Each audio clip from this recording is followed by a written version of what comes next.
Ini gue akan ceritakan kronologi setelah rekaman itu berakhir. Jadi setelah kita naik taksi online tersebut, ternyata Ucup tuh mencetnya langsung ke stasiun. Akhirnya ya udah, kita naik taksi online menuju stasiun. Lalu ketika di perjalanan menuju ke stasiun, kita dapat info dari warga Blitar bahwa ada 2 tim kita yang naik motor itu ditangkap oleh mereka. Karena dapat info tersebutlah kita jadi panik di dalam mobil. Wah, ini dibawa kemana? Diapain?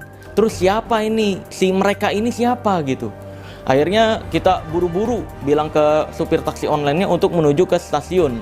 Setelah sampai di stasiun, ini yang turun adalah Ucup dan kameramen gua, yaitu Fajar. Ya. Lalu setelah dari stasiun tersebut kita pesen taksi online lagi menuju ke Polres Kabupaten Blitar. Yang menuju ke Polres Kabupaten Blitar tersebut adalah gua dan juga Indra, konsultan hukum gua.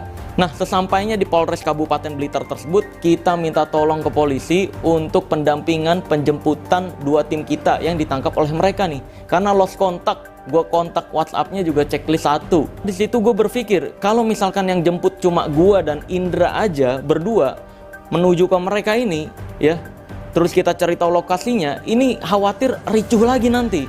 Maka dari itu gue berpikir perlu pendampingan untuk penjemputan.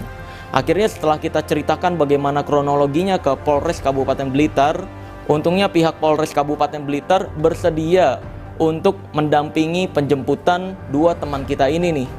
Karena kita di Blitar tersebut tidak membawa kendaraan dan naik kereta, untungnya pihak polisi berbaik hati untuk meminjamkan 2 mobilnya untuk penjemputan teman gua nih, atau tim gua 2 orang.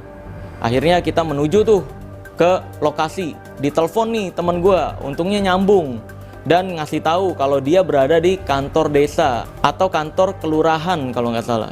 Namanya gua agak lupa tuh kantor apa ya.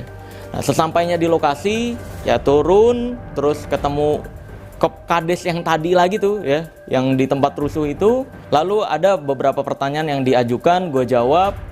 Nah, terus kadesnya juga memberitahu bahwa di sini nggak ada penyekapan, nggak ada penangkapan dan sebagainya.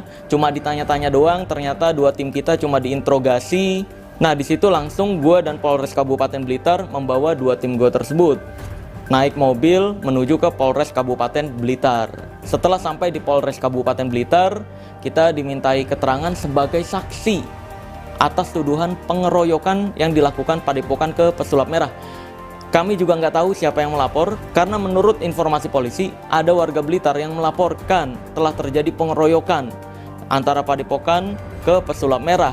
Nah, gua dan tim semuanya dimintai keterangan sebagai saksi di sana. Di situ tuh ditanya siapa yang jadi korban. Yang jadi korban di situ termasuk gua, Ucup. Lalu ditanyakan juga kira-kira apa alasan mereka melakukan hal tersebut. Ya, akhirnya gue jawab juga ke polisi. Dan alhamdulillah polisi sudah mencatat semuanya, laporan saksi juga sudah dicatat semuanya. Sekarang sedang diproses dan sedang dicari tahu siapa yang merusuh di lokasi tersebut. Karena menurut informasi, yang rusuh ketika kejadian tersebut bukan warga Blitar di sekitar Padepokan, bukan. Ya, pokoknya semoga cepat diproses dan ketahuan tuh siapa biang rusuhnya gitu di lokasi tersebut. Lalu setelah dimintai keterangan oleh Polres Kabupaten Blitar sebagai saksi, gue dan tim, alhamdulillah nih polisinya baik-baik banget di Polres Kabupaten Blitar, bersedia untuk mengantarkan, mendampingi sampai pulang ke penginapan. Jadi benar-benar dijaga agar tidak ada orang-orang yang mengikuti sampai penginapan, agar tidak ada orang-orang yang berusaha melukai di jalan sampai penginapan. Jadi kita tuh karena nggak bawa kendaraan, dianterin lagi pakai mobil polisi ke penginapan, bener-bener dijaga. Maka dari itu gue mau terima kasih banyak untuk Polres Kabupaten Blitar sudah mendampingi saya dan tim dengan aman setelah kejadian tersebut. Terima kasih juga sudah bersedia direpotkan untuk antar jemput tim saya dan saya juga. Terima kasih banyak. Semoga Allah Azza wa Jalla membalas dengan kebaikan. Syukron jazakallah khair. Lalu yang perlu gue jelaskan berikutnya adalah alasan kenapa gue berat memberikan KTP. Karena pada saat itu kondisinya gue tuh udah mau pulang sama tim. Gue dan tim itu udah mau jalan pulang, udah mau pesen taksi online, tapi baru dimintain KTP. Nah, ini kan KTP tuh data diri, data pribadi. Kita udah mau pulang dimintain KTP ini untuk apa gitu loh. Gue nanya itu doang. Kita kan mau pulang posisinya. Karena udah kondisi kayak gitu, untuk mencegah kericuhan semakin besar, kita tuh mau pulang. terus dimintain KTP. Nah itu yang jadi pertanyaan. Loh, ini nanti disalahgunakan, khawatirnya gue. Loh, ini kan data pribadi gue nih, ini privacy banget KTP. Kita mau pulang kok dimintain KTP gitu. Ya akhirnya gue kasih dengan perjanjian itu privacy. Jadi kalau sampai ke share KTP tersebut, ya berarti itu udah masuk ke pasal doxing ya. Ya gue masih percaya sih, semoga tidak disebarkan data pribadi gue tersebut. Lalu juga dari kejadian ini kamu bisa melihat ya, bahwa ketika gue datang ya seperti itu keadaannya. Dan di situ gue jadi bertanya-tanya ya, kok dukun-dukun yang mau nyerang Mas Udin dibiarin-biarin aja tuh, ya kan? Nggak ada tuh kepala desa yang menghampiri, nggak ada tuh pengacaranya yang menghampiri.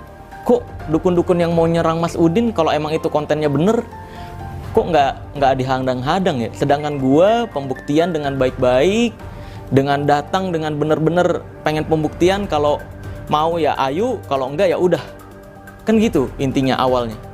Tapi malah jadi kayak gitu. Gue juga nggak tahu tuh salahnya di mana ya kira-kira ya. Padahal datang kita baik-baik berdasarkan undangan terbuka juga. Ya, gue juga nggak tahu lah kenapa bisa sampai seperti itu ya. Apa salahnya di mana gitu? Karena kita posisinya ketika tidak diizinkan juga udah mau pulang padahal. Kurang lebih begitu kronologi setelah rekaman berakhir ya. Jadi nggak ada tuh ya pesulap merah ditangkap polisi. Nggak ada tuh pesulap merah langsung diringkus polisi. Nggak ada. Ini beritanya kemana-mana ya. Polisi justru membantu saya dan tim Polres Kabupaten Blitar, membantu saya dan tim untuk mendampingi dan pengamanan setelah kejadian tersebut. Makanya terima kasih banyak banget nih sekali lagi untuk Polres Kabupaten Blitar atas supportnya, atas pendampingannya. Gue mau mengucapkan terima kasih juga untuk warga Blitar yang sudah mensupport Ilmu Merah dalam pembongkaran rahasia perdukunan. Gue juga mau terima kasih untuk para viewers di Instagram live gue yang udah langsung memviralkan ya, langsung memviralkan kondisi aslinya. Gue berharap tidak dipelintir-pelintir live-nya. Pokoknya sesuai dengan video ini aslinya. Ini nggak ada yang dipelintir-pelintir, nggak ada yang dibelok-belokan, sesuai video ini. Gue memastikan sesuai video ini, tidak ada yang dipelintir. Oke? Sekali lagi gue terima kasih untuk semua pihak yang telah mensupport dan mendampingi. Syukron jazakallah khair. Semoga Allah Azza wa Jal memberikan balasan dengan kebaikan dan kebahagiaan dalam hidup kita semua. Amin ya rabbal alamin. Gue akan tutup video ini dengan tagline Ilmu Merah. Jadilah lebih pintar daripada orang pintar, jadilah lebih normal dari paranormal, dan jadilah lebih natural dari ahli supranatural. Bye-bye.